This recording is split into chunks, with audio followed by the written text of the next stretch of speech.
President of the Russian Federation, Vladimir Putin.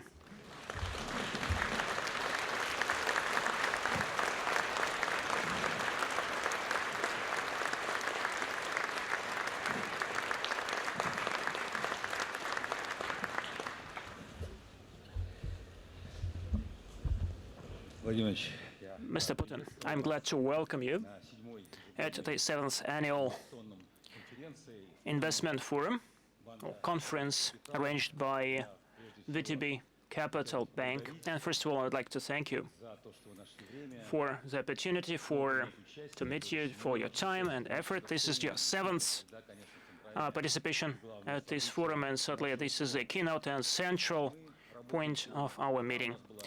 We are working since morning. We had a morning session today, and the panel session brought together the Minister of Economic Development, Mr. Ulukayev, Finance Minister Anton Siluanov, Elvira Nabiluna, the Governor of the Bank of Russia, and also representatives of the Business Society of Russia, Igor Sechin, head of Rosneft, Oleg Deripaska from Rusal, and Sergei Galitsky, founder of Maganit.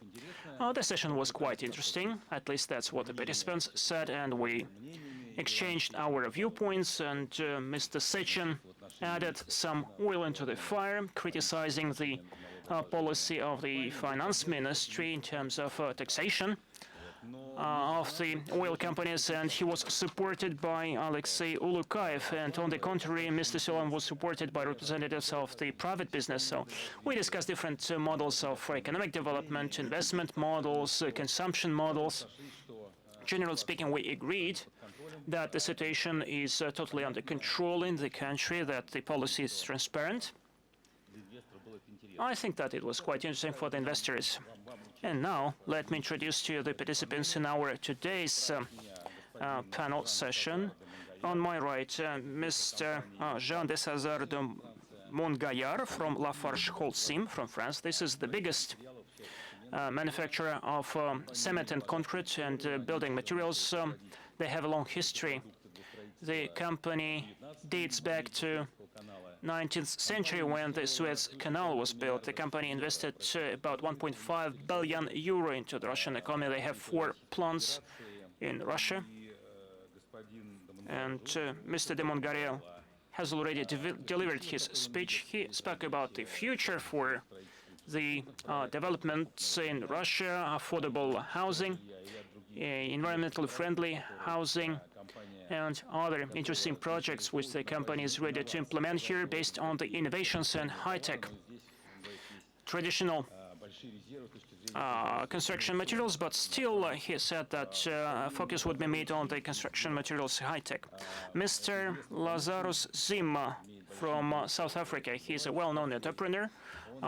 He has certain stakes in the extraction industry, and he said that the investments can proceed not only from different countries flowing into Africa, but African companies are interested in operating at the Russian market, investing into Russia, and this should be a two-way street if we speak about Russia and Africa. And our third guest, Stefan Schulte, he is chairman of the executive board of Fraport, which owns not only the Frankfurt airport, but also a number of other airports all over the world. And in 2012, you know,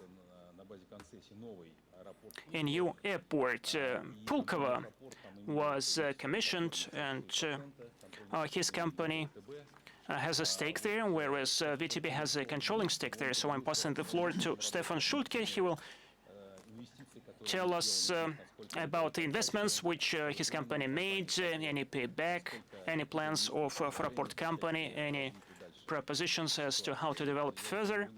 So if you don't mind, I'm passing the floor to Mr. Schulte first. Thanks very much, and first thank you very much for this organization of this high-end quality conference. It's really already a brand on Russian conferences, bringing together international leaders on economics as well as on politics, and thanks a lot. Thanks that I may join this panel another time. you know, and you mentioned it already, we are in the aviation business. We are in the aviation business already for decades, and we believe in the growth of the aviation business. All prospects, all studies I know are clearly mentioning a growth in between 3 to 5% per year on aviation worldwide, also in Russia. And that's the reason we're in that business, because if you take all the studies together, you know that connectivity is really important for growing industry. So the better you connect cities on a direct way, the better it's connected by highways, by train, by aviation, the better the situation is for the cities that companies take their seat, create jobs, and so on. So it's positive for the GDP of the different cities, and that's, for example, also very important for St. Petersburg. But we are active worldwide. Our core asset, as you know, is Frankfurt, and we are also prepared to invest whenever we see a potential and a stable environment for the future. So in Frankfurt, we just created a new or constructed a new runway. We started now with Terminal 3. I learned this morning the governor of the central bank has been in Lima. Andrew Kostin also has been in Lima, and others, I don't know exactly. Lima is also an airport we managed for 12 years already, and I'm really glad because it has been chosen already 6 times in a row for the best airport in South America, sorry very much, in South America. I hope you could experience the same on Lima. So our goal is, of course, that we also would like to be chosen the best airport in Russia for 6 times in a row on St. Petersburg, because that's the reason why we are active in St. Petersburg. We want to create the best product, and we want to create a better connectivity for such a great city, St. Petersburg. That's the reason for VTB here, Fraport, and I know our third partner, the Kopoulousis Group from Greece, is also here. I've seen Mr. Kopoulousis already this morning. And we are committed. We are committed as long-term investors. But we also need, of course, for high investments, we need, of course, also somewhere growth. Growth of the city, the right environment, growth at the end on aviation. That means we need the right environment, we need somewhere the growth potential, and we have to explore the growth potential, and I hope we can discuss this and, of course, in a little bit more.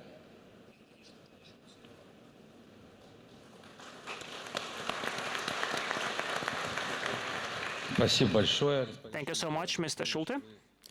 Mr. Putin, would you like to say something? We'll proceed with Q&A immediately.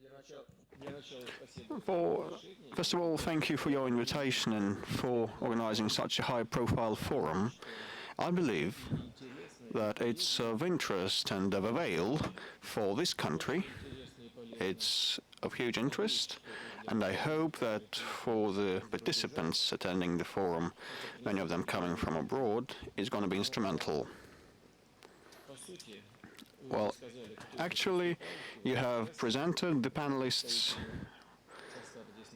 which are quite influential ones.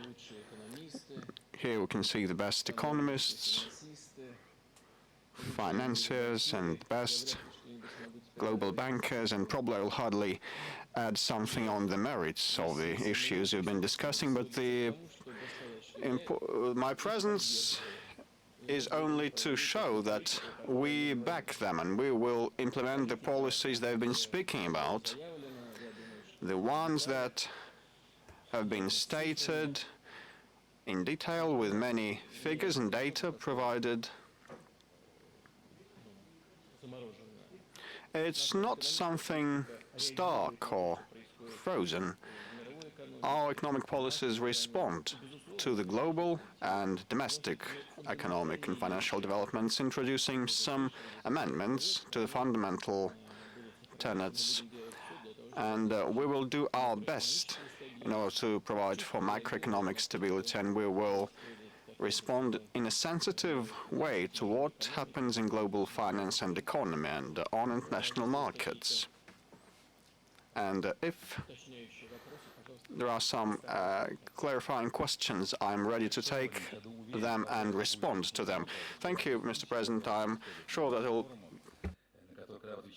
Thank you so much, Mr. Putin, and I'm sure that such a lively discussion, when you answer all the questions, is worth attending. But as a host, as a moderator, I would like to ask the first question myself. Information has been published that this is for the first time over the last 27 years that the money is leaving the emerging markets. So there would be a net outflow from China, from Brazil, from Turkey. And actually Russia loses 2 times less money than in the previous years. This is a positive trend. So against the background of such a rapid outflow of investment money, does Russia need any foreign investors or not? Do we expect any inflow of foreign investors who will do the import substitution? And if we really need such foreign investors, and if Russia really calls, this is the title of our forum, then where to? What are the privileges? What are the advantages of Russia? So that we could say that the investors, you may invest here or here, and you will have certain carrots, so to say, instead of sticks. How can we attract the investors to Russia, not to other countries? What's the most attractive feature of Russia? What is its competitive edge? Well, I don't need to speak in front of this audience what the reasons for the outflow of capitals from the emerging markets are. Probably the changes in the Federal Reserve policies and many other factors are to justify this, and we are observing a drop in prices on export goods of the emerging economies. But at the same time, I'd like to draw your attention to the fact that this capital outflows, if we take this country, has been witnessed since the second quarter of 2010, and the third quarter of this year we are witnessing an inflow, absolute inflow of capital, and I believe that the colleagues have mentioned it today. If so, it means that the market responds quite swiftly to what is happening in this country and in this economy. And what is happening? Well, naturally, we are facing the crisis manifestations. I have named the reasons, but they are more numerous than the ones I called, but these are the key ones. Still, some experts believe, and I see it eye to eye with them, that the trough of the crisis was reached, and the economy on the whole, the Russian economy on the whole, has adjusted or is adjusting itself to the changed environment. And that testifies to the first signs of stabilization, despite the fact that in many sectors of our economy we're witnessing a decline, but for the agricultural sector, still things are starting to look up, and processing industries feel more confident. And when we are accommodating lower commodity prices, including hydrocarbon prices, new niches for new sectors opening up for machine engineering, agriculture, for processing industries and other sectors as well. This is factor number one that can be appealing to investors who want to put up money in oil and gas and other sectors. But apart from this, and it's true, in this country we can highly educated and high skilled population and human resources. Well, a lot must be done. Still there is room for advancement, but the basis is quite okay. And some kind words with respect to the central bank and Russian government on my behalf.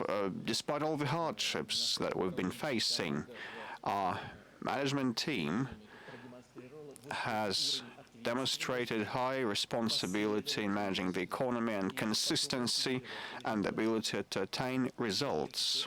And I believe this is a very good premise for investors to believe that Russia is a good place to put up money. With respect to domestic investments, yes, we have seen a decline in fixed investment, but on the whole, it remains quite high, including public spending, 1.5 trillion rubles last year, 1.6 trillion rubles this year. And if it's possible, to the degree or possibility, not breaching macroeconomics, we try to be flexible. I'm referring to the finance minister and central bank, and you probably have mentioned that there are some programs by the central bank aimed at a project of special purpose funding in order to make interest rates lower for end consumers, and you have mentioned different funds. You can't but know about some positive trends in reducing the red tape in the economy and the enhancement of our ratings and our positions in different lists in this respect. So, which means that Russia is quite a safe and promising place for joint cooperation. Mr. Schulz? Asked whether we are allowed to ask questions, whether we can give proposals. The environment is difficult. As we are here in this plenum, I think we all believe in the future of Russia, and we know that the recovery will come as soon as possible. If I take the aviation industry, yes, it's going through a difficult time. You know altogether the situation of Transaero. If we take St. Petersburg, we know that Aeroflot is more focusing at the moment on Moscow. That's all fine. If we would like to explore the potential of St. Petersburg and invest even more, and we want to invest because investment means jobs and means further potential for the GDP, I think a good proposal would be to open the sky somewhere for more charter traffic on St. Petersburg, because St. Petersburg is a great city with a lot of potential for tourists, and if we could have some chances to discuss those issues, would be really great, because we know that there's a big appetite from a lot of European countries to go to St. Petersburg to see this great city, and to create more connectivity is always helping, and not just for tourists, and it's also bringing business. Да, мне остается только поддержать все, что было сказано нашим коллегой. Тем более, что I can be supportive of what has been said by you. And also, you've been speaking about St. Petersburg, which is my native city, and the potential is great. It is yet to unlock, and we will work together with you to develop their potential. And the airport, indeed, that you have been managing is splendid. And if you remember, I attended and participated in the first steps of the construction, the groundbreaking, and etc. And I'm quite pleased that the project has been brilliantly implemented. I am quite confident that it's going to be fully loaded and will work and operate efficiently. Thank you so much, dear colleagues. So let's proceed with the questions from the audience. You may ask anyone. I suspect that most of the questions would be to Mr. Putin. Yes, first sector, please. Thank you, Mr. President. Thank you, Mr. Kostin. This is something of a follow-on to Mr. Kostin's question. I'm Mike Rossborough of the California Public Employees Retirement System. So the last 12 months have been very difficult for the Russian economy. So do you think the most difficult phase of the reconfiguring the economy for lower oil prices and for less access to external financing has fully been completed? And if so, can we expect renewed growth next year in 2016? And if not, when do you think the process will be completed? And in that capacity, what are the hardest tasks for the ministries of the Russian government?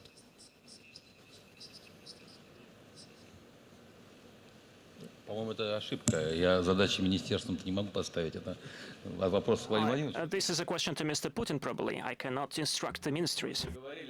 Well, we've been speaking about this, and I believe next week our parliament is to start hearing the draft budget for 2016, and Economic Development Ministry provides forecasts about development, and Finance Ministry lends them a helping hand, and we believe, well, last year, as you know, we have had a decline, and this year we're going to have a certain decline as well, but I'm I believe that in the upcoming years we will rebound. And in my introductory remarks, I said that probably we reached the trough of the crisis, if not past it. And some of the colleagues believe that we are getting out of the woods. And all our plans for the upcoming years focus not only on really emerging out of the depression of certain sectors of our economy, but maintaining and restoring the positive pace by and large. And I'm confident it will be the case, and all the forecasts that we have, and they're quite profound and professional ones, speak of that. And we will do that building on quite realistic and prudent forecasts in terms of hydrocarbons price, I mean oil and gas, at around $50 per barrel. That will give us an opportunity to focus more of our resources on resolving the main task that we've long been facing, and in the current context it's easier to resolve it than in the past when the prices were high. And the task is to provide structural change for our economy, which is what we will focus on. Thank you so much. Yes, please. Second sector.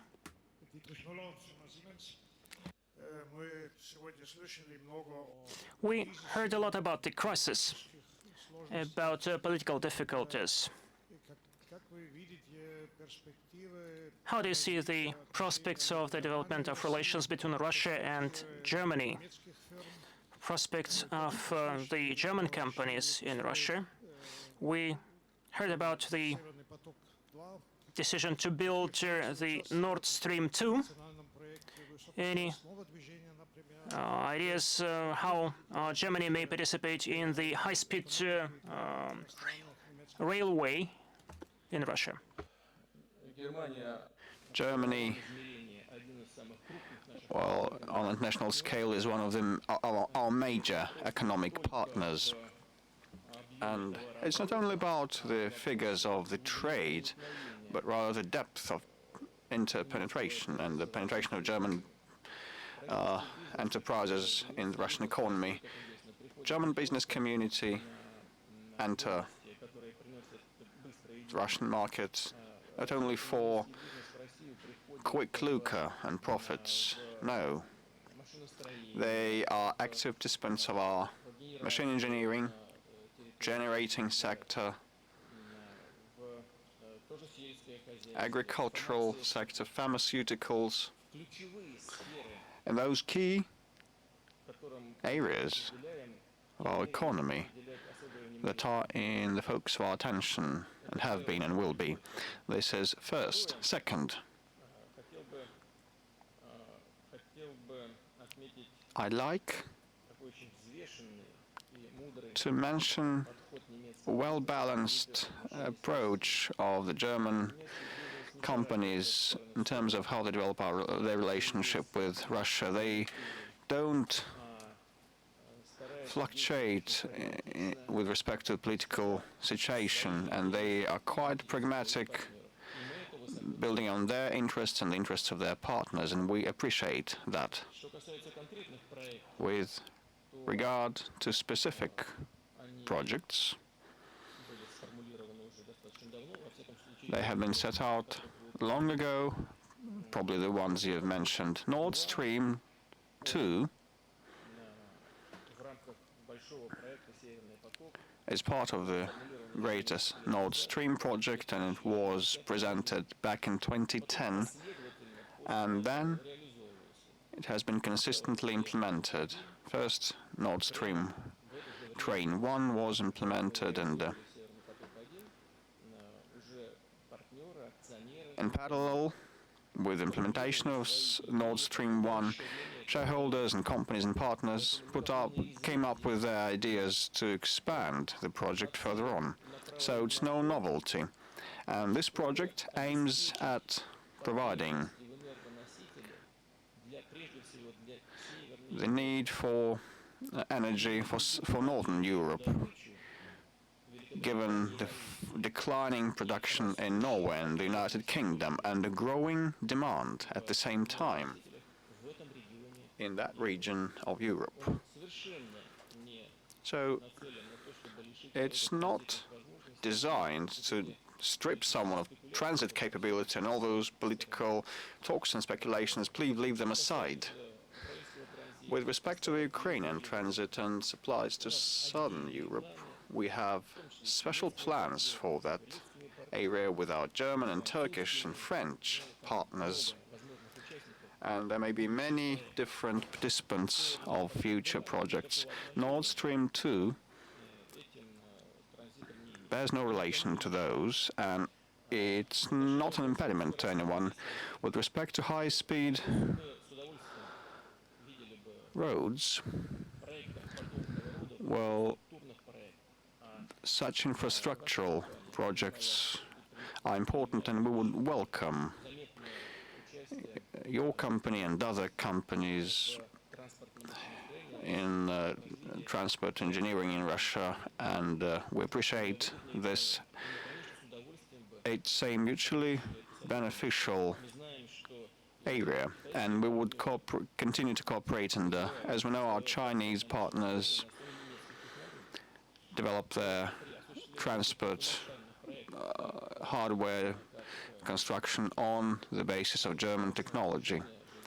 With respect to high-speed railways, like Moscow to Kazan trunk railway and further on, it's a matter of economics, of costs, and including the costs of borrowing.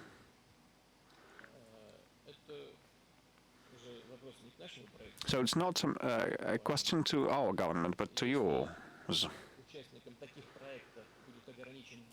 If such projects participants have limited access to European funding, there will not be many options on the table. And in this case, the Chinese proposal may be the decisive in terms of funding. And the second aspect is price.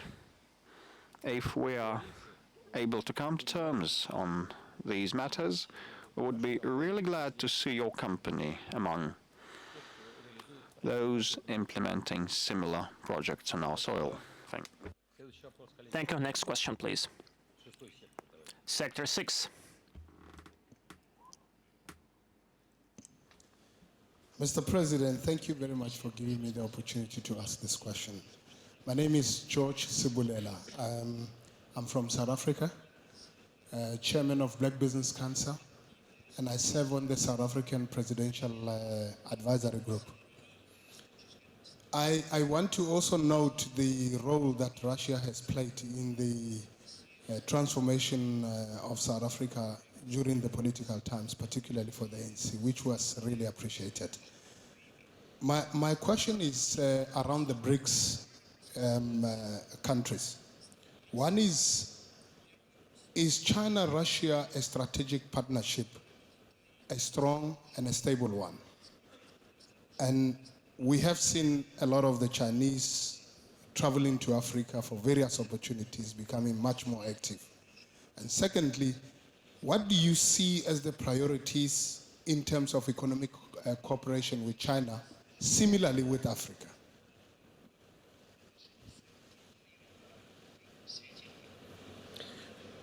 Мы знаем об активности Well, we know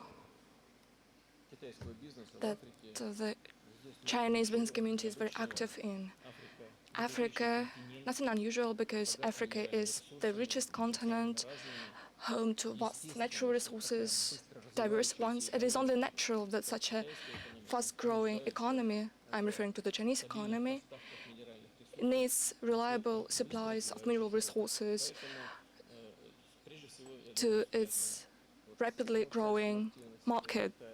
I believe that is the reason underlying the Chinese activity in Africa, in the South African Republic in particular. Regarding the relations between Russia, China, and the South African Republic, Brazil, and India, they are becoming more fundamental because All of us are working within the framework of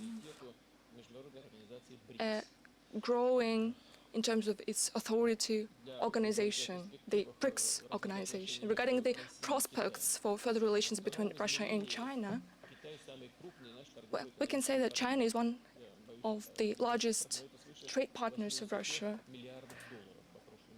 I might be mistaken, but last year our trade volume was more than 83 billion US dollars. So there are lots of promising projects in the pipeline in the power sector, which is quite natural. I'm referring to the great resources in the east of Russia and the need to develop Chinese territories adjacent to Russia. And it is not surprising that we supply these resources and we increase the supplies of oil and gas. We start to implement these large-scale projects.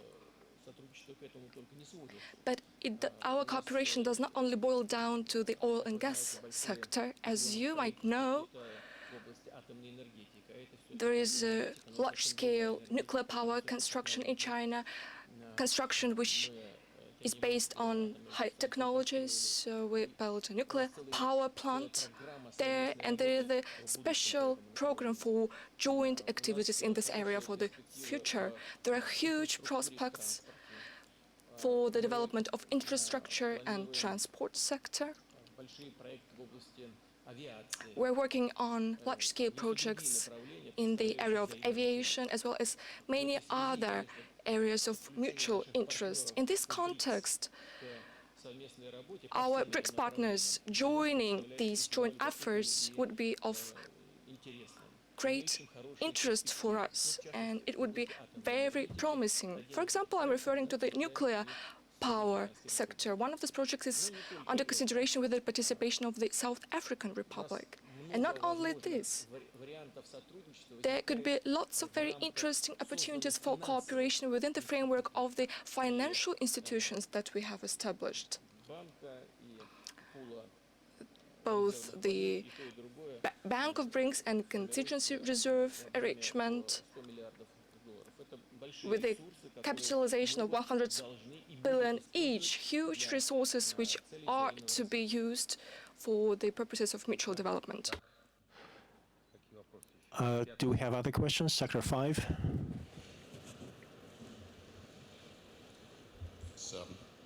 Mr. President, thank you for your time. I'm Steve Lantis. I'm a portfolio manager with Delaware Investments in the United States. Russia adopted a fully floating ruble in a somewhat more dramatic fashion than many of us would have envisioned a year ago.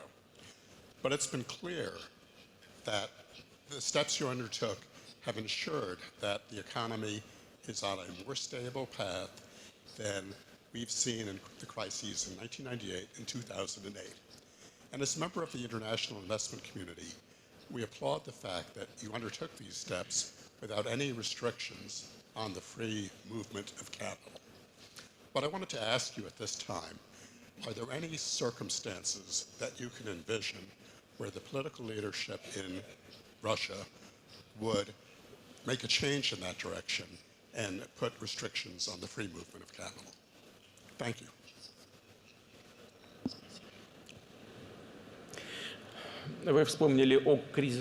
Well, you recall the crisis of 2008 and 2009.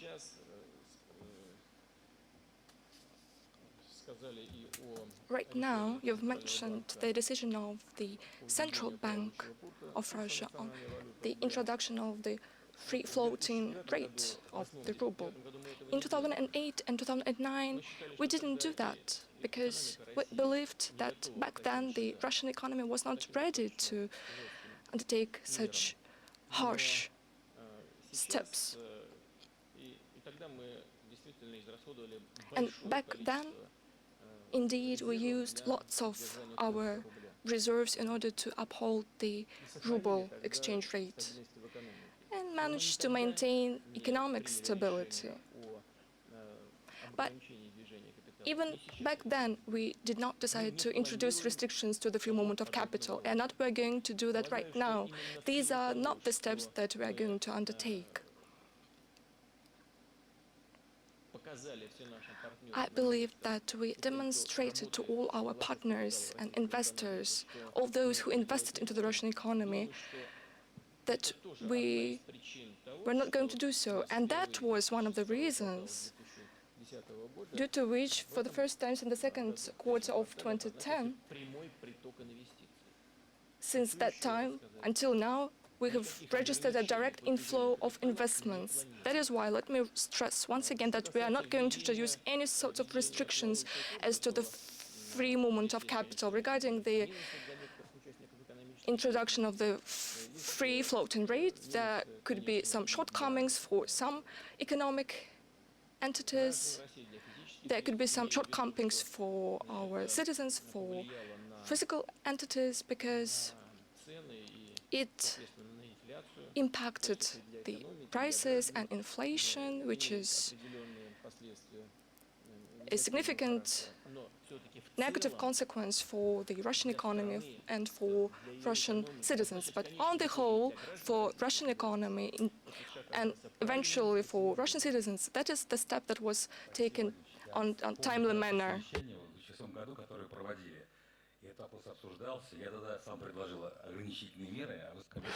We offered some limitation steps, and you said it won't happen. We didn't do the reforms to reverse this trend, and I can't remember of a single occasion when this came into discussion. And investors keep asking about it. It's one of the big concerns for them, something which they feel. Well, you know, there are lots of ways to introduce restrictions. There could be full bans, quasi-bans that have to do with reserve ratio, with certain volumes. None of this is included into our plans. Are we going to have any other questions? Sector 8. Let's ask only the people in the front rows to ask questions. My name is Trent DeBruin. I'm with Driehaus Capital Management of the United States. Mr. President, this spring, after a 2-year pause, the second pillar of the pension system started working again as before, with funds being transferred to NPFs. However, in September, there was already talk again about a new freeze. To the outside observer, this risks looking like uncertain decision-making, and that in turn raises question marks about the visibility on other elements of long-term economic policy. In addition, freezing payments would have direct effects on the long-term savings of the economy. In your view, what can be done to ensure that key long-term policy decisions are taken in a consistent manner and that they agree with the long-term strategy which has already been announced? Thank you. В экономике, так же, как во многих других. Well, in economy, in the same way as in many other areas, there should always be a compromise between what we are able to achieve and what we desire to achieve. First of all, what we need is a balanced pension system. Today's revenues are not that high as expected or desired. That is why extending this freezing of the accumulative part of the pension system has to do with this very circumstance and with the need to balance out the pension system in order to guarantee stable revenues and stable payments to all the pensioners of Russia. Well, you've mentioned that there is something that is being changed. Well, in this case, nothing has changed because last year we introduced freezing in the same way as this year. But let me note that we are not canceling this program, and we are not going to introduce drastic changes into these plans, because we believe that the cumulative part of the pension system is going to develop in Russia in the future. In this context, let me note that my colleagues, and me included, would like this pension system, in the same way as the United States and many other countries, to be used not only by our reputable colleagues from the Ministry of Finance, which withdraw these sources from the market and exchange them into their own securities. We want these resources to be invested into the economy. That is the challenge we need to address. If there are significant reserves accumulated, what we need to do is, first of all, that these resources are guaranteed for the future pensioners, and that they are efficiently fluctuating in the economy, circulating in the economy. And at the same time, we need to preserve these resources. So all of these components are to be implemented, and I believe that it will be done, and only then the cumulative part of the pension system is going to develop. First of all, it will be preserved, and secondly, we're going to invest into its future development. Okay, Sector 3. Benjamin Sorno from EMSO Partners. The sub 5% inflation target seems to have been pushed back once again, and I think that's somewhat understandable given the events of the past 12 months. But I think it's worth bearing in mind what other countries have suffered as they've deviated from these targets and the difficulties they've had regaining control of such metrics. Could I ask you, relative to other priorities, such as restoring economic growth, job creation, reserve build, etc., how important is achieving the inflation target? Конечно, все эти макроэкономические параметры. Naturally, all of these macroeconomic parameters are very important. I've mentioned it repeatedly, as well as my colleagues. They might have mentioned it today. There is a well-established pattern we're going to achieve. In order to meet all these macroeconomic parameters, we need to work hard, but none of these parameters should contradict the other.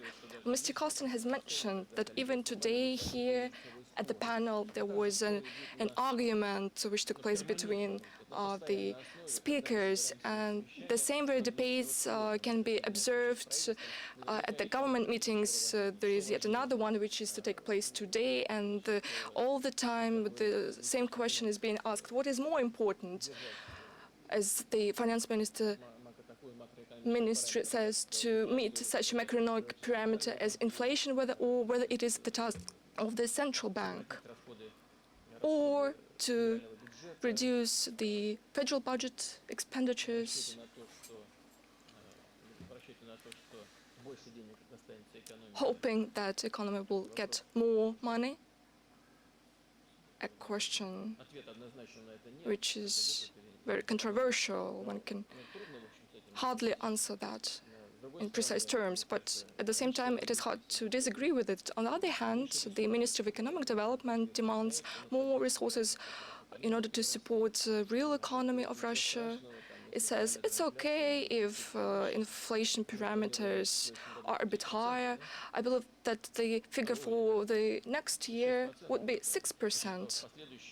The inflation target would be 6%, and for subsequent years it would be 4 or 5%.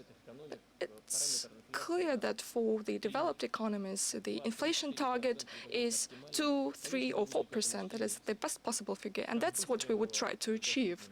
The question is how soon we'll be able to get to this target. It's difficult to predict right now. Well, I believe in 2017, 2018, but probably by 2017 we'll be able to meet the target of 4. Can you imagine that 4%? Well, we hope that the central bank would manage to do that and will survive. Well, the thing is that what is the toolbox of the central bank? The monetary volumes and the impact it has on the national currency exchange rate. But regarding the emissions of the money volume in economy and correlation to the targets, to the inflation targets, The ratio this year is the lowest. So central bank allocated the least amount of money into economy, and deflation turned out to be higher. And that is only one of the parameters. That is why more attention should be given to other factors. The priority here is the diversification of economy in order to reduce dependence on energy resources and so-called traditional export. We need to reduce red tape of our economy, and we need to create reliable conditions conducive to the normal functioning of the administrative agencies and legal system. That's the areas we're working on, but one can hardly address all those challenges over 1, 2, or even 5 years. But we know what we are to do and how to move to that target. Sector 7, please. Mr. President, Jeff Cutmore from CNBC, thank you for the question. Mr. President, over the weekend, US President Obama called into question your leadership over Syria. He said that you are propping up an ally rather than going after ISIS. He also said you're running down the economy here. Can I ask you, how do you respond to President Obama's comments? And what would you say to international investors who are dissuaded from putting money into the Russian economy because of such remarks? Thank you.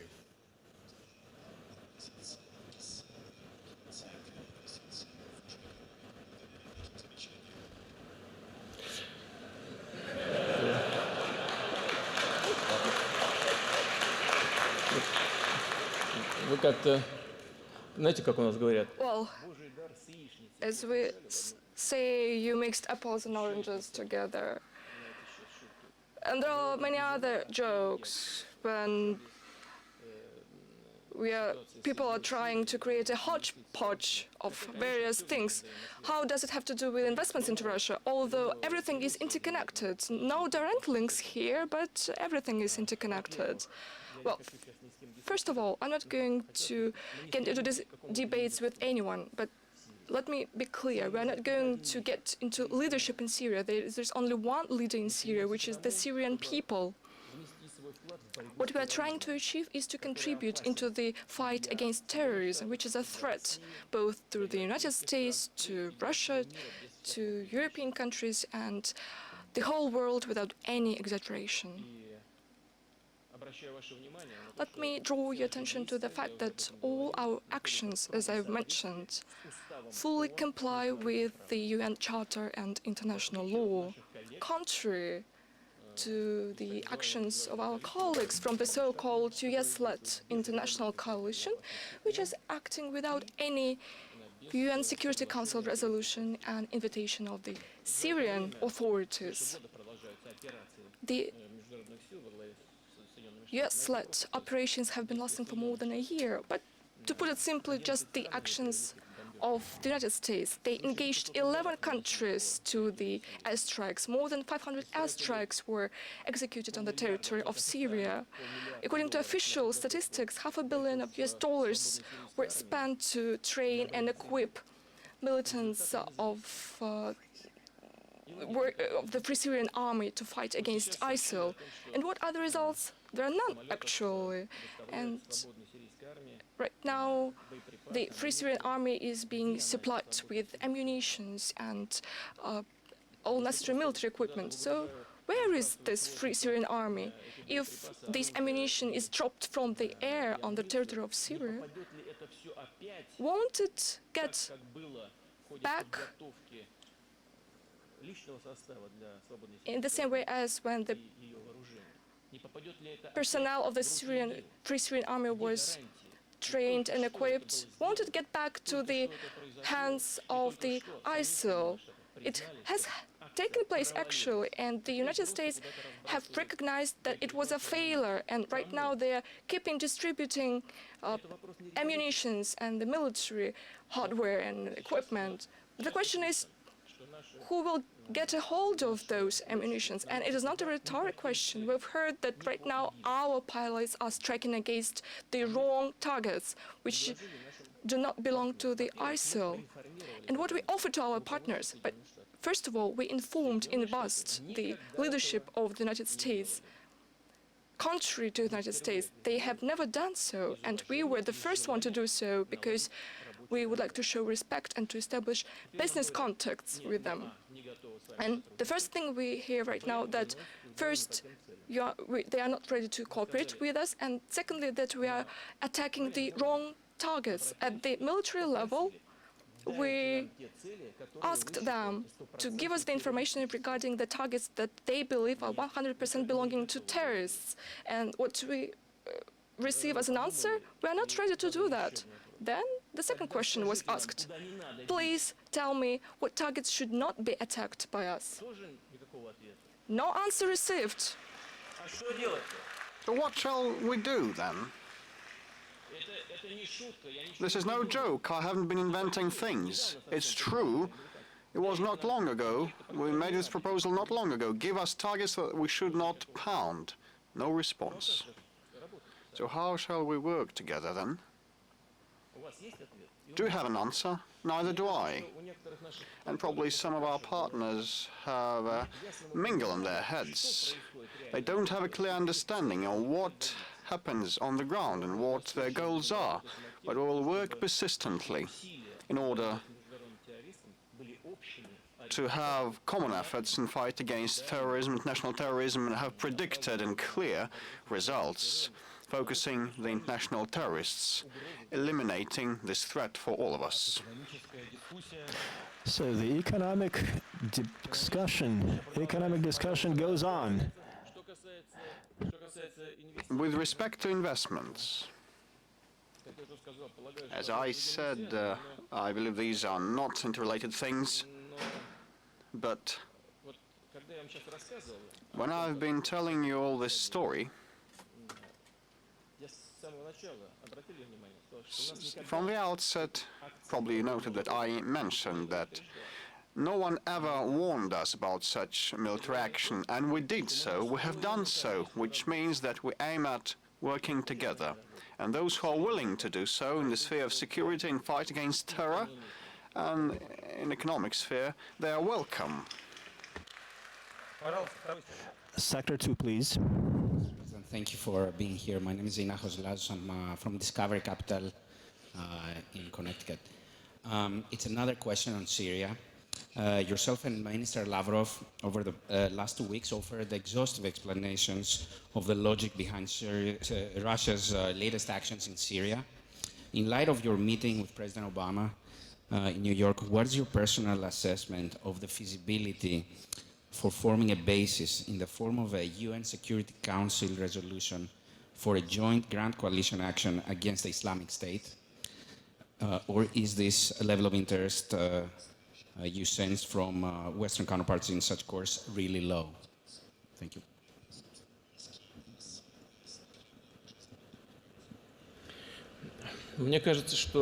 I believe that it's in our common interest, and our conversation with President Obama that took place in New York was quite detailed and I believe frank and sincere. On the whole, we saw the interest of our partners in joint work. But as of today, unfortunately, I emphasize that it's unfortunate, we have cooperation between our military only.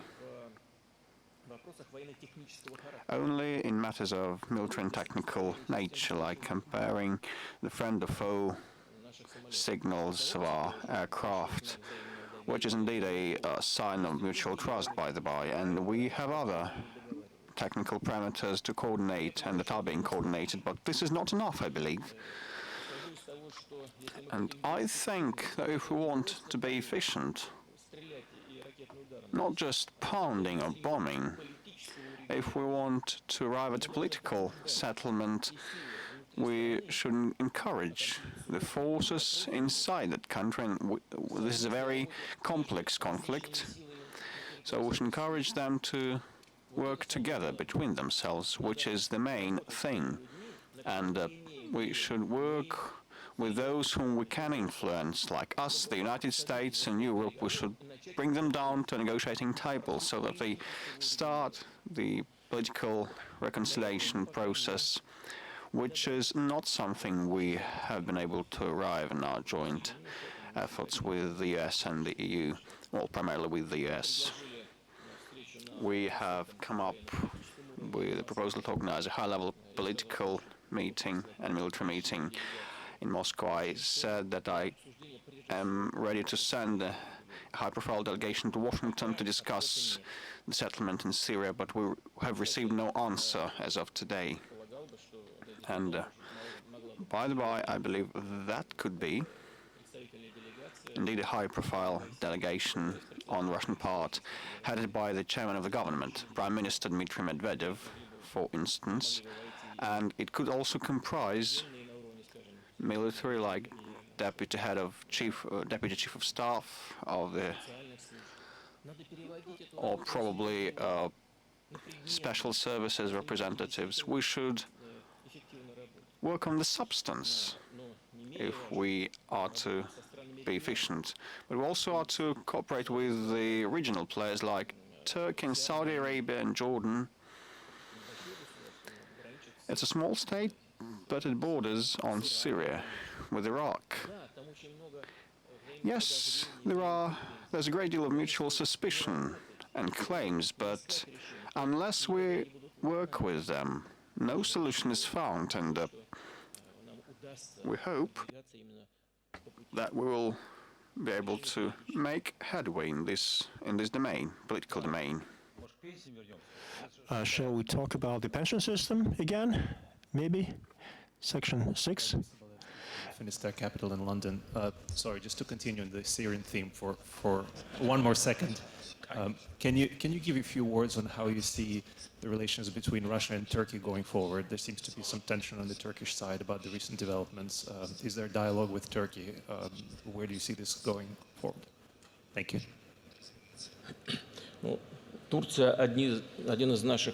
Turkey is one of our priority partners and our good friends. We have a very warm relationship with Turkey, and we have had it for a number of years. It's one of our main trade and investment partners.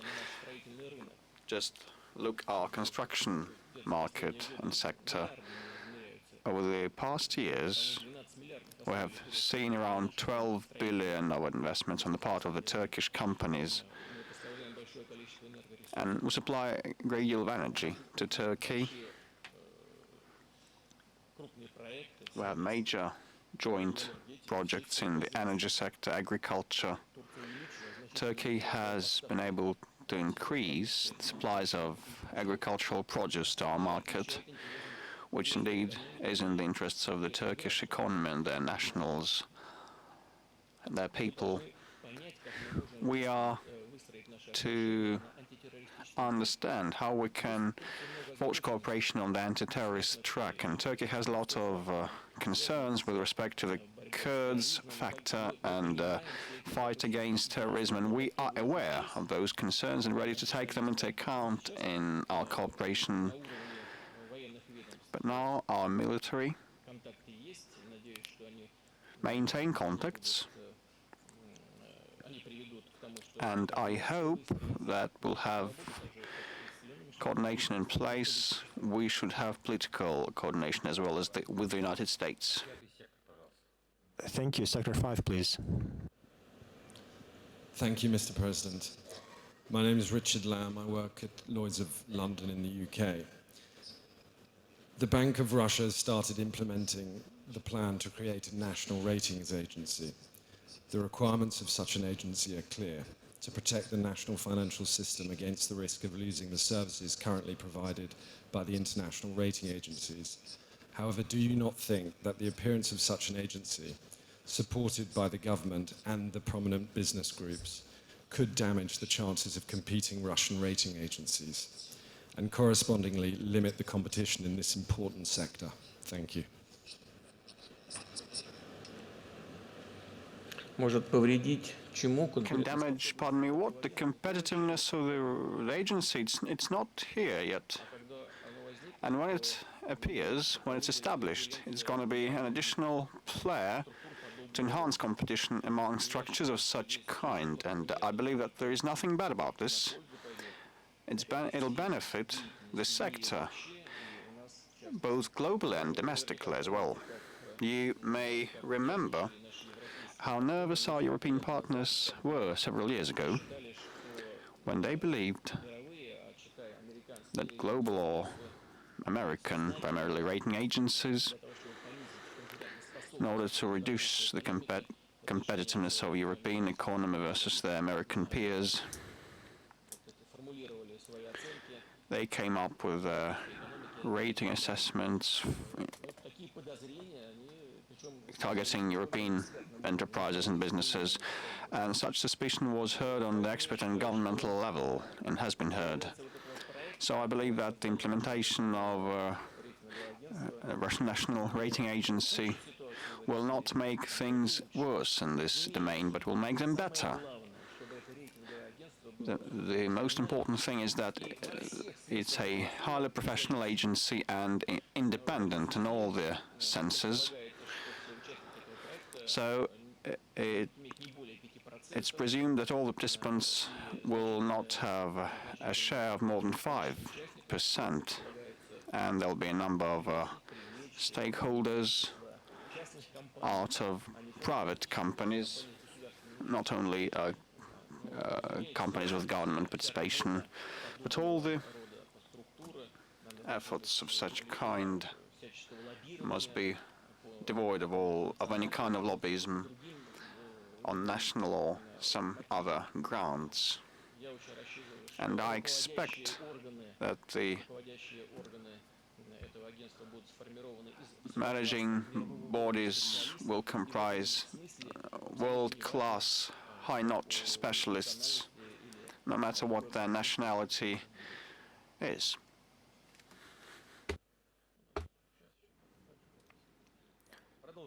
Let's continue our discussions, dear colleagues. Sector 1, please. President Putin, James Esdale from Berry Palmer and Lowell in London. What effect do economic sanctions have on the global economy? In connection with this, how substantial is the threat of the global financial system fragmenting? Can we talk about the end of globalization, at least in the form that we have known it over the last 25 years? Thank you. The United States, when it created the GATT, there was further reconfigured into the WTO, and that sucked in the majority of the international economic stakeholders. Well, for export-oriented economies, the WTO principles are correct and promising, because the single currency and the US dollar per se is the only global reserve currency, and then lifting national barriers was the right thing to do with some additional benefits for member states of that organization, and it aimed at removing national borders and barriers and providing the national treatment to all other economic agents in other countries, and the MFN treatment and all other things, you know. With respect to limitations and the fragmentation of the system with the help of sanctions, we view the topic as a matter of non-bona fide competition, unfair competition. And I believe it can be bad for everybody. I'm not speaking about damage or losses of our European partners and its scores of billions of dollars as a result of our counter-sanctions. But anyway, it's a manifestation of all these negative repercussions are a manifestation of such practices of doing business internationally. Here in Russia, we believe that the economic rules of the WTO are fundamental and stark and unshakable, and they should not be related to politics, but it proved not to be the case, and the economic toolkit is used to gain competitive advantages in the economy and to attain political goals, which is quite harmful for everybody, and we should somehow come to terms to drop this practice altogether in future. Thank you. Sector 4, please. Good afternoon, Jason Trujillo with Invesco Advisors. And thanks, Mr. President, for your time. It's certainly much appreciated. Recently, the governors of Sakhalin and Komi Republic were arrested and currently face some very serious charges. Can you comment on those events, please?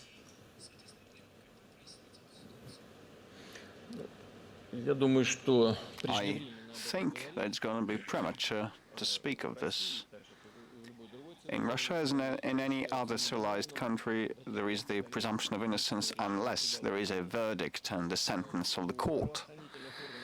The law enforcement have grounds to believe that crimes, grave crimes have been committed and offenses, but giving any comment before the investigation is over and the decision of the court, the ruling of the court is there, is not quite correct and is counterproductive, is harmful for the process of investigation and trial. And the judiciary should make their own conclusions. With respect to fight against the corruption, we believe it's one of our paramount goals, and we'll do that domestically, and we have approved a number of decisions that put caps on some people engaged in administrative occupation, starting with the federal and down to the regional level. We will enhance the oversight system and the work of the law enforcement and the judiciary,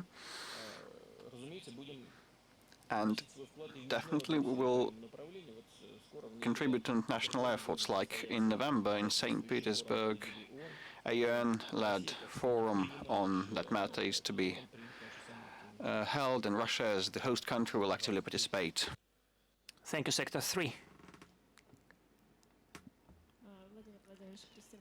Christina Vares from Nuts Capital.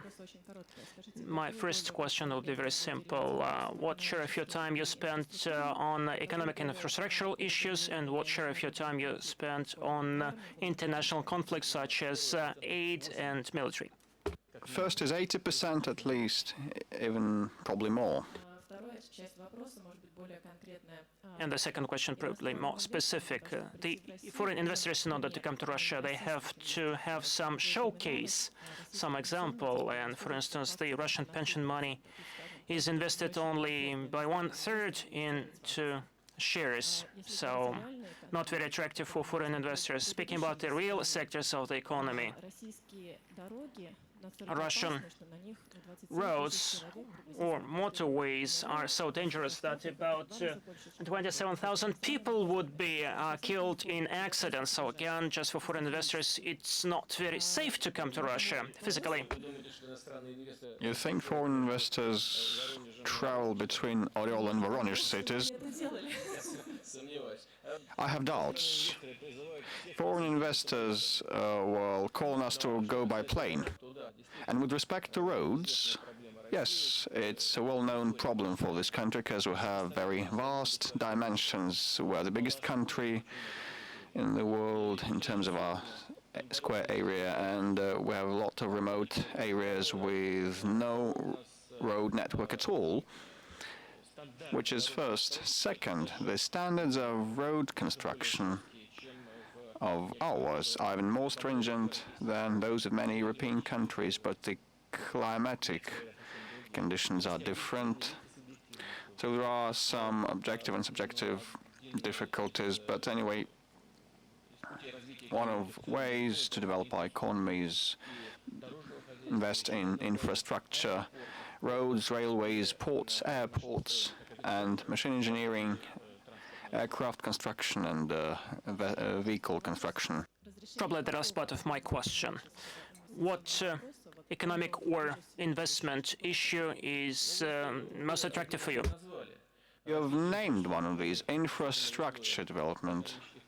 Given the economic hard context, it has always been rendered as a priority measure that in the mid and long term can give good returns for our economy, and we believe it's going to be so. So the discussion about the roads started early in the morning because one of the speakers, Mr. Galitsky, who is the owner of a whole range of points of sale and retail shops, he said that money is not needed to facilitate economic growth, but more people should be born rather than the one who die. I think that that's quite fair. We have to invest into the human capital, into the human resources, and therefore the demand inside the country would go up. So several more questions. Probably final 3 questions, and that's it. Sector 8. Yes, please. Our British colleague, partner. I have a question about competition, just like the previous speaker. My question is about the policy of the government aimed at demonopolization. And I asked this question at the very first VTB Capital forum 7 years ago, and the president or the then prime minister answered positively at my question, where the demonopolization of the gas market take place. So it happened so, and therefore the added value was created for 10 kbp which is now part of Rosneft and a number of other companies. So we're speaking about the merger of 2 agencies, the Antitrust Authority and the Federal Tariff Authority. How should the investors understand this or interpret this solution? Will it open the way for further demonopolization of the most important sectors, such as railway transportation or power generation?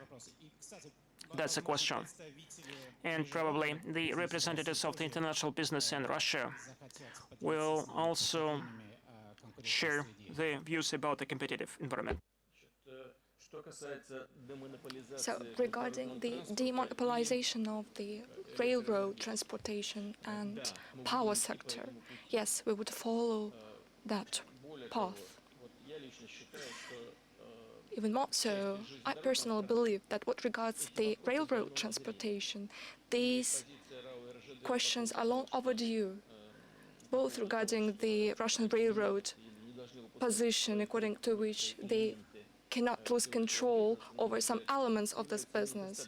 I believe that this position is very inconclusive, because through the traffic control system, they would manage to maintain some sort of a control. That is why additional demonopolization of the system is very timely, and it should be implemented. The same holds true of the power sector. We should watch carefully what will happen at the market. I'm referring to the tariff situation.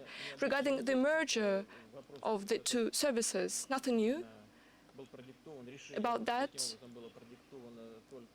The decision was made due to the fact that we needed to avoid any overlapping between the services to make the work of the services more efficient and address the challenges that you've mentioned right now. We wanted to make demonopolization of Russian economy more efficient as a whole.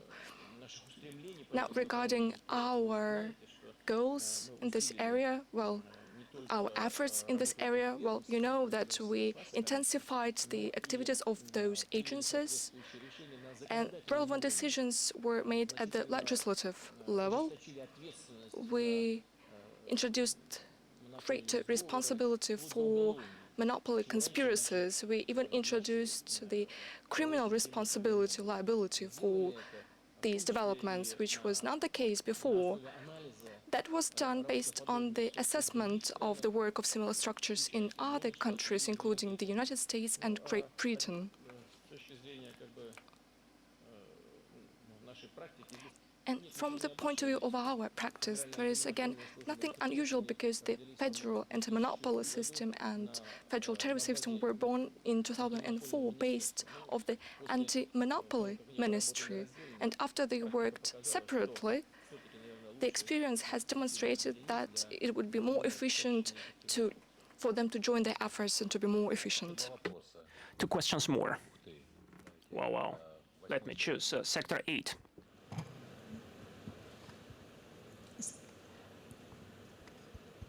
Good afternoon, Mr. President. My name is Bridget Hadebe. I'm from South Africa. I actually met you the last time you came for the BRICS Business Summit. We took pictures with our president. I'm the president of the South African Mining Development Association, which is a mining chamber in South Africa. And I'm also the co-chair of the Russia-South Africa Business Forum in BRICS. My observation within the BRICS context is that we have 2 very dominant countries in Russia and in China. And the amount of effort that Russia contributed towards the political liberation of the African countries during the colonialist time was very dominant and very fundamental. And I feel and we see that the economic dominance is not enshrined, and there would potentially be a risk of replacing the foreign direct investments from Europe with that of China, because the Chinese are extremely, very, very active in the African economy, and would like to see more prominent Russian participation in terms of the oil and gas and minerals. We have created a BRICS bank for infrastructure. It would be very unique to create also a resources bank. And maybe go beyond that and look into a BRICS stock exchange. And when you look at a stock exchange and maybe model it according to the flow-through share syndromes, flow-through shares that might translate into tax incentives for those producers in the oil, gas, and minerals that are investing in those BRICS stock exchange. No, I'm just talking about the paradigm shift beyond what we started by creating the BRICS Infrastructure Bank. And we would then like to pursue further interactions beyond that. You are aware that you have not been sanctioned in BRICS. Africa is the economy of nearly 1 billion consumers, and we're well endowed with minerals, and there are lots of opportunities. So let's see what we can create beyond what we started in terms of BRICS, and would welcome everybody else to participate. And please be aware of the dominance the Chinese are playing in the African economy. There's a Chinese in every country, wherever you go. And we want the Russians to be a little bit also active. Take into account that you played a very dominant role in our political liberation, and those economic benefits must match the role that you played. Thank you. Большое спасибо. Well, thanks a lot. One shouldn't be afraid of any investments. If they're well conceived and if they're received by a sovereign state, these investments should be for the benefit of the country where these investments are allocated. And now it is up to the state itself to introduce rules regarding the investments which would be beneficial for the source of these investments and the receiver of these investments. Well, your comment is not a question, it is rather a proposal, a concrete proposal regarding the development of the common stock exchange and many other infrastructure aspects. Well, all of it can be achieved, particularly since the Bank of Infrastructure Investments is starting its work, as you've mentioned, as well as the contingency reserve arrangement. So we need to have expert consultation. Thanks for your proposal and for your comment. Last question, Mr. Averua. This is a major partner of Rosneft and one of the major industrialists from India. He came with a huge delegation, both in terms of oil and gas and metals. You're welcome. Thank you, President Kostin. Your Excellency, I'm Ravi Ruya from the SR Group in India. We are involved in the oil refining and exploration business, in the steel business, in the infrastructure business, and in the power generation business. In the recent past, we have been working very closely with Rosneft. We have now signed a long-term 10-year agreement to buy crude oil from them into India. This will be the first time after several years that India would actually be getting crude from Russia. We have been working closely with VTB Bank, who have supported us in the recent past.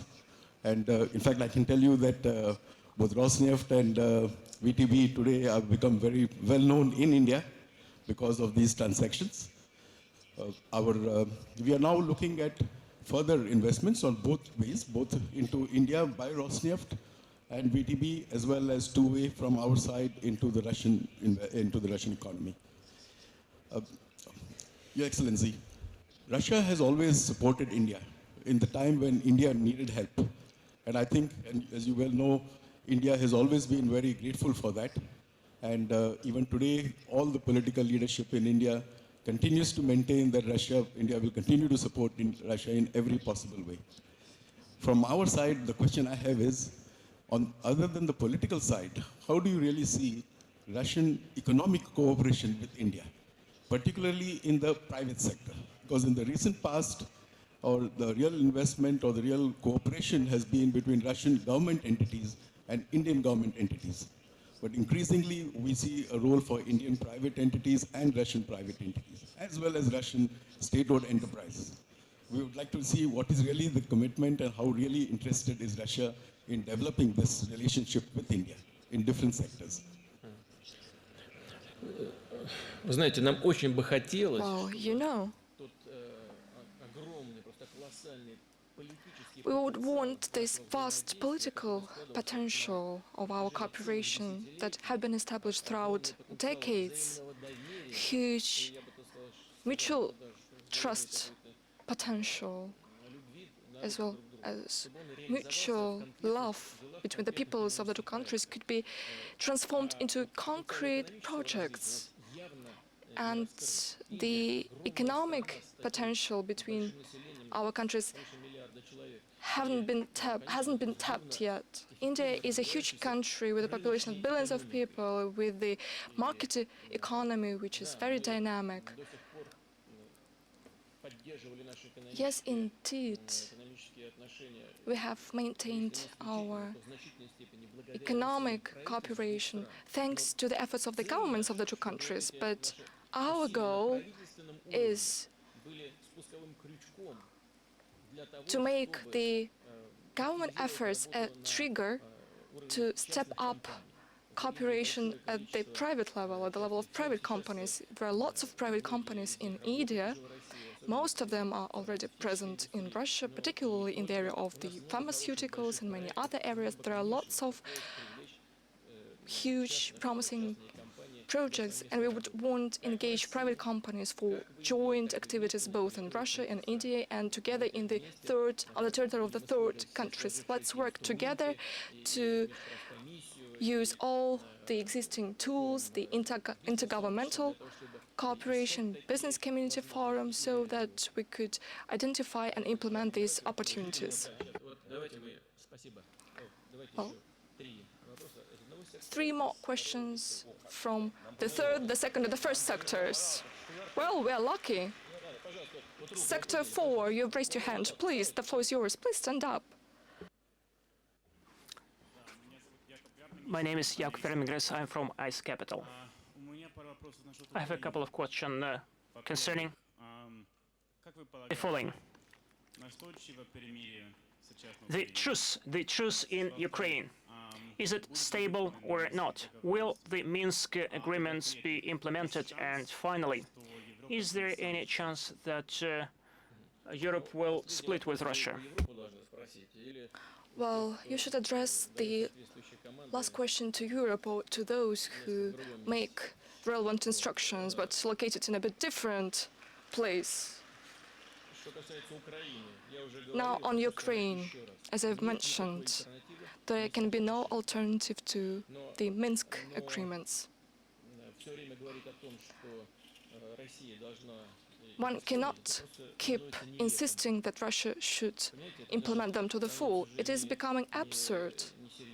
It is becoming ridiculous. Not only ridiculous, it is actually absurd. The most important that should form the core of the settlement process in the southeast of Ukraine is the political process. And what does the political process imply?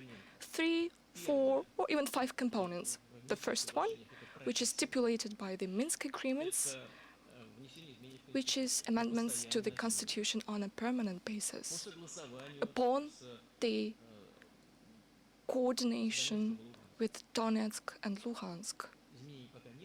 No amendments have been made, and everything that has been achieved at the preliminary stage hasn't been coordinated with Donetsk and Luhansk. At the same time, they keep speaking about internal political restrictions. But, well, there are restrictions everywhere, but there are also commitments to implement the Minsk agreements. And that there's not something that depends on us. It depends on Kiev and its willingness to coordinate with Donetsk and Luhansk. The most important thing to take into account is that it should be on a permanent basis.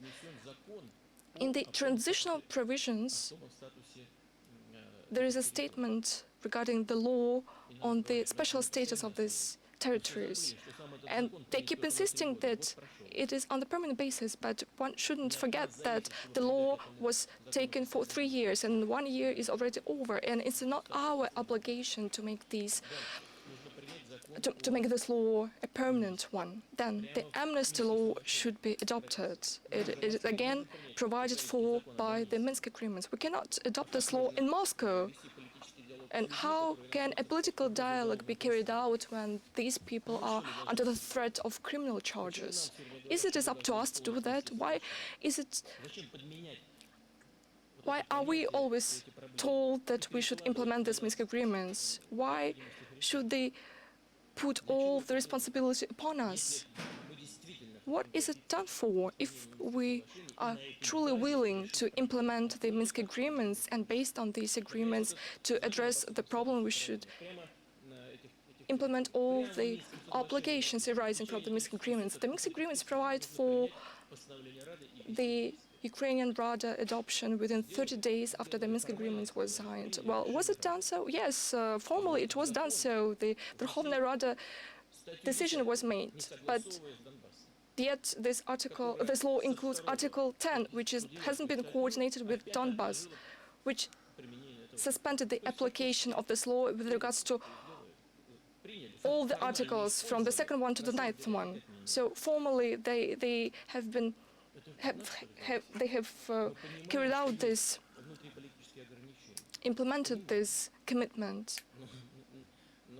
But nothing like that happens in reality. We know that there are certain political restrictions, but nevertheless, all the commitments should be implemented. Now, the law on elections. The Minsk agreements stipulate that this law should be coordinated upon with Donbas. The Ukrainian parliament adopted this law without any coordination with Donbas, irrespective of the fact that the representatives of Donbas for 3 times have sent their proposals regarding this law. So the relevant law was adopted, and in the law it was stated that there are not going to be any elections in these territories, and a result of which the representatives of these territories decided to independently carry out these elections. Then they kept asking them to reschedule these elections. Well, yes, they accommodated this request. They rescheduled the elections, but what now is needed is to organize all the procedure to implement this law, and the compromise searching process would be very difficult, although there is no way out of this. So again, despite all the political restrictions, it is up to our colleagues from Kiev to do that. And finally, economic rehabilitation of the territories, because right now they're under full economic blockade. What we are told is to provide access to the humanitarian assistance from Ukraine to these territories. But the Donbas representatives insist on removing this blockade, and then there will be no need in humanitarian assistance. So lots of problems there, although the majority of them are beyond our competence. Can our colleagues see that in Europe and United States? I believe they can. And I have all the grounds to believe that they actually realize what the difficulties are. But it is not that convenient for them to state that today the Kiev authorities are not capable of addressing those challenges. It is easier for them to put the blame on us and to insist on increasing our influence by 6 times. But how could we do that? What we need is to make our partners implement their commitments, and those who could have an influence on them should do that as well. That is why working together we could achieve positive results. Now the third sector, somewhere in the middle, back there in the middle. Please stand up. Please give the mic to the speaker.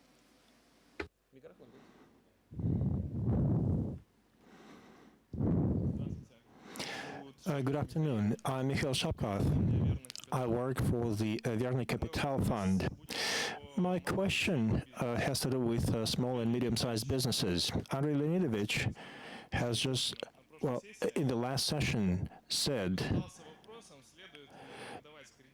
should we issue loans to small and medium-sized businesses? There's high level of risk, and that's not what I said. I can repeat what I said. Don't change my words. Maybe I misunderstood. Keep going. Well, the point I want to make is this. Are we going to see development of SMBs in Russia? Looking at the statistics, currently, I think the contribution of SMBs in GDP is about 20%. Look at developed economies. In England, they have 50% contribution. In some countries, it goes up to 80%. When export markets begin to collapse, when there are external conditions, a country should still have this sector, which will support a country's economy. So what is it going to be like in this sector? Well, the answer is obvious, and you probably know it. Naturally, we know all that you've been saying, but the point is that it has always been underdeveloped. In the Soviet times, we never had it at all, and we started from scratch after 1991, so new environment, better framework should be provided, starting with the incorporation rules for companies and then provision of energy access and infrastructure access and premises, investments. We should reduce the tax burden, both with respect to social and welfare payments and taxes per se, and the supportive measures of the government, you know them quite well as well. We are in close cooperation, in close contact with small and medium enterprises, and we've been considering and studying all the proposals of yours. I will not speak about special purpose support mechanisms via the National Bank and the money that is allocated to small and medium enterprises at the regional level. This is probably insufficient, but the main thing is to provide the favorable environment, and we know that, and given the current economic context, we will do so. We'll provide this favorable environment. Don't you doubt, please. I said that it makes sense to criticize when there is a demand. It makes sense to provide loans when there is a demand for the products that the companies are making. If they're making something that nobody needs, it's a different story. Probably the colleague meant a different thing. Despite the drop in the policy rate, it was 19%. Now it's 14% of the average interest rate, and it can be a bit lower for good borrowers with a good track record.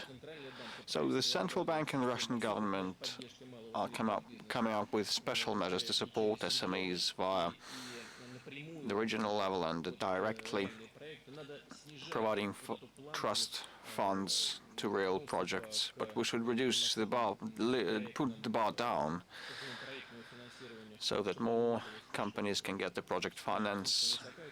The bar shouldn't be too high. And small and medium enterprises should be able to approach these sources of funding. So we are in close contact with SMEs, and we will continue. Thank you. Well, the third sector 3, please. Or this one, this row. Anyone willing? Yeah? No. Okay, great. Oh, you still have a question? Oh, all right.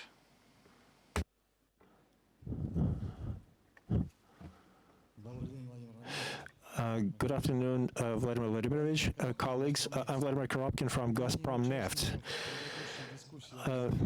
Panelists in the previous session were undecided on whether investment in oil and gas industry should be stimulated. I would like to hear your opinion, Vladimir Vladimirovich, especially in the context of project financing. Resolution 244 has been mentioned several times. We understand that it does not apply to our industry and its projects. Do you think it makes sense to pass a similar resolution that would create extra incentives for development of projects in the oil and gas industry? Well, you know, it's quite natural, and it's no secret for you. When the price goes down, when the consumption goes down, investments peter out and disappear, which has been the case worldwide and in this country as well. So the companies, enterprises should see some promise about the market. If the planning horizons get narrower, the investments are on the wane. But eventually it entails in delays in introduction of new deposits, and there's a deficit and the prices start growing. And I'm sure, unfortunately, this will be the case for the global economy this time, but it does not mean that on the national level we shouldn't prop up our oil sector and promising projects.